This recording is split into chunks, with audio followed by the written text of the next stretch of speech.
Hello दोस्तों, स्वागत है आपका। और आइए हम पढ़ते हैं इल्तुतमिश के बारे में। इल्तुतमिश दिल्ली सल्तनत का तीसरा शासक। पहला शासक कुतुबुद्दीन ऐबक, जो कि दिल्ली सल्तनत का नींव रखा था। 1206 से लेकर 1210 तक उसका शासनकाल था। उसके बाद आराम शाह आता है और वो 1 साल पूरी आराम करता है, 6-7 महीने। उसके बाद इल्तुतमिश ने आराम शाह को हटाकर खुद ये आराम करने लगा, क्योंकि शासक बनने के लिए आराम की ज़रूरत नहीं होती है। जब तक आप मेहनत नहीं करोगे, कोई दूसरा आएगा लात मारकर हटा ही देगा। तो इसके बाद हम पढ़ते हैं इल्तुतमिश के बारे में। इल्तुतमिश का जो शासनकाल है वो 1211 से 1236 के बीच के कार्यकाल है। यह दिल्ली सल्तनत का तीसरा शासक बहादुर शासक था। और यह इल्तुतमिश का जन्म मध्य एशिया में और इसकी मृत्यु जो हुई थी दिल्ली में हुई थी। बताइए, ससुर आया था मध्य एशिया से और मर गया दिल्ली में। कुतुबुद्दीन ऐबक जो है एक बहुत बहादुर शासक था और यह सुल्तान की उपाधि धारण किया था। सुल्तान बनने से पहले, शासक बनने से पहले ये यूपी का एक जगह है बदायूं को यह सूबेदार था पहले। उसके बाद इसने शासक बना था और न्याय के लिए एक प्रथा चलाया था कि जो व्यक्ति को न्याय नहीं मिल पाता है तो लाल वस्त्र में जामा मस्जिद जाकर अपने न्याय मांगने के लिए उत्तराधिकारी है। तो आइए पढ़ते हैं इल्तुतमिश के बारे में। इल्तुतमिश का शासनकाल 1211 से लेकर 1236 के बीच का शासनकाल है। गुलामों का गुलाम भी कहा जाता है।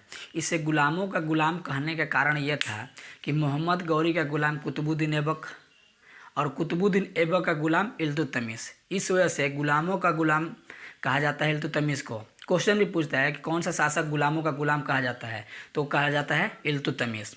इसके बाद हम पढ़ेंगे, इसने अपने नाम का खुतबा पढ़ाया था और सुल्तान की उपाधि धारण किया। इससे पहले कि कुतुबुद्दीन ऐबक सुल्तान की उपाधि धारण नहीं किया था। पहला शासक था जो कि दिल्ली सल्तनत का, कि अब इसने सुल्तान की उपाधि धारण किया। 1215 से 16 तराइन का थर्ड युद्ध होता है इल्तुतमिश और याल्दोज के बीच। इल्तुतमिश ने याल्दोज को पराजित कर दिया और इल्तुतमिश बदायूं के उस समय सूबेदार था। यह राजधानी दिल्ली से इल्तुतमिश ने राजधानी दिल्ली में लाया था। इससे पहले की राजधानी जो थी लाहौर में थी। कुतुबुद्दीन ऐबक के समय उस समय का राजधानी लाहौर था, लेकिन इल्तुतमिश के आने के बाद इसने दिल्ली में राजधानी भी लाया था। उसने इसके बाद यह राजधानी दिल्ली में लाया। इल्तुतमिश को गुंबद या मकबरा का निर्माण कहते हैं, क्योंकि काफ़ी मात्रा में गुंबज बनवाता था और मस्जिद का निर्माण भी कहा जाता था। इस वजह से इसे मस्जिद का निर्माणकारी भी कहा जाता है। ये चांदी और तांबे का दो सिक्का चलाया था, जिसका नाम है, चांदी का जो सिक्का चला था वो टका के रूप में था और तांबे का जो सिक्का चला वो जीतल के रूप में था। इल्तुतमिश ने अपने पुत्र नासिरुद्दीन के लिए मकबरा भी बनवाया था।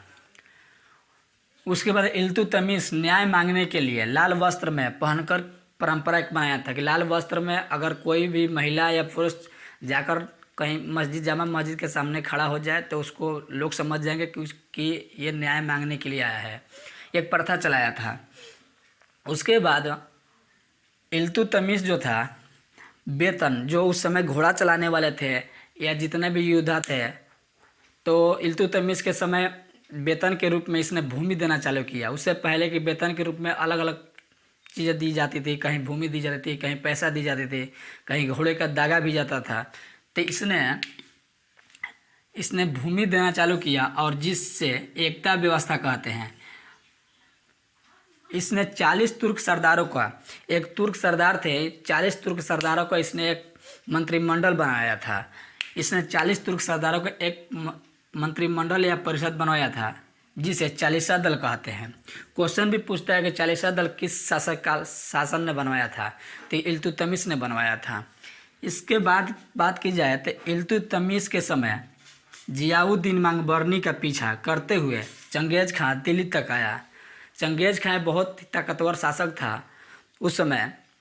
जब पीछा करते हुए जियाउद्दीन को पीछा करते हुए जब दिल्ली के पास आया तो इल्तुतमिश ने उसे शरण नहीं दिया, क्योंकि उसको पता था कि चंगेज खां जो है बहुत बहादुर शासक है, अगर आएगा तो मेरे साथ भी उलझ जाएगा। इस वजह से शरण नहीं दिया। एक तौर पे कहा जाए कि वो चालाकी भी किया था।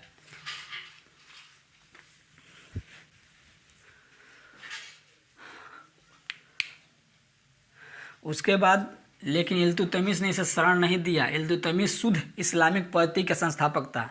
आगे बोला कि देखिए हम आपका मदद किए, हम उसको शरण नहीं दिए। चंगेज़ खां आपका स्वागत है। चंगेज़ खां भी खुश हो गया। 1236 ईस्वी में इल्तुतमिश की मृत्यु हो गई। यह जीवन काल में एक रजिया सुल्तान की उत्तराधिकारी नियुक्त किया था। मरने से पहले ही इसका एक लड़का था, उसको भी कुछ समय के लिए कहा जाता है कि किया था, लेकिन इसकी अपनी बेटी थी रजिया सुल्तान, उसको अपने जीवन काल में ही वो राजा का नियुक्ति कर दिया था। लेकिन इस बात की 40 तुर्क सरदारों को अच्छा नहीं लगता था, क्योंकि उस समय में कोई औरत शासन करे ये अच्छा नहीं लगता था उन लोगों को। तो 40 तुर्क सरदारों ने इसका विरोध भी करेगा। तो 1236 ईस्वी में इसकी मृत्यु हो गई। यह जीवन काल में अपने रजिया सुल्तान की नियुक्ति कर दिया था। तमीज़ की मृत्यु के बाद 40 तुर्क सरदारों ने रजिया शासक को बनने पर विरोध जताया। 40 तुर्क सरदार थे, उनको अच्छा नहीं लगता था कि रजिया सुल्तान एक महिला होकर शासक करे। स्वानी सफ़ह कर दिया। रजिया लाल वस्त्र में, और रजिया सुल्तान पर जब इस तरीके से बात चली तो उसने लाल वस्त्र पहनकर जामा मस्जिद पर गई और जाकर जितने भी लोग थे उनसे न्याय की गुहार लगाई। उसके बाद रजिया सुल्तान शासक बनती है 1236 से 1240 तक। इतिहास ये कहता है कि अगर यह रजिया सुल्तान अगर औरत न होती तो बहुत ही बहादुर शासक थे। उसके बाद इसके शासनकाल की बात की जाए तो 1236 से 1240 के बीच में 4 साल शासन किए। यह पहली महिला शासक थे। दिल्ली सल्तनत या सल्तनत काल के कभी भी पूछे क्वेश्चन कि कौन सी शासक प्रथम महिला थे तो रजिया सुल्तान। तो यह पहली महिला शासक थे। यह पुरुषों के भांति वस्त्र पहनकर शासन करते थे।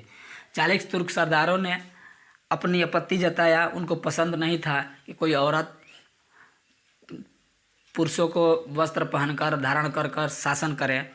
उसके बाद तरवाहिंद पंजाब में का स्थान है तरवाहिंद के इक़्तिदार ने रजिया का अधीनता मानने से इनकार कर दिया। उसके बाद रजिया ने उस पर अटैक किया।